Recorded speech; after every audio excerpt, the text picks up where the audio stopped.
नबी पाक अलैहिस्सलाम ने फरमाया रब तो इनकी बड़ी इज्जत करता है, इनकी बड़ी।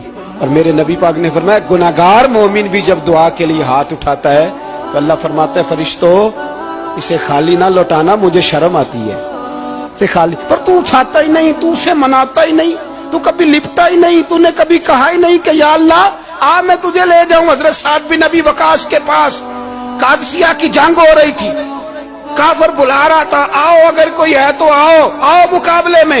हजरत साद बिन नबी वकास ने घोड़े दौड़ा दिए, दश्त तो दश्त हैं सहरा भी न छोड़े हमने, बहरे जुल्मात में दौड़ा दिए घोड़े हमने। हजरत साद बिन नबी वकास ने घोड़े दौड़ाए, आगे दरिया आ गया, कोई पुल नहीं कोई शय नहीं। इस्लाम की इज्जत का सवाल है। हजरत साद बिन नबी वकास ने हाथ उठाए और कहा अल्लाह अगर तू मूसा की नाफरमान कौम को रास्ता दे सकता है तो तू हमारे दिलों को जानता है, हम तो अपने रसूल के फरमाबरदार गुलाम।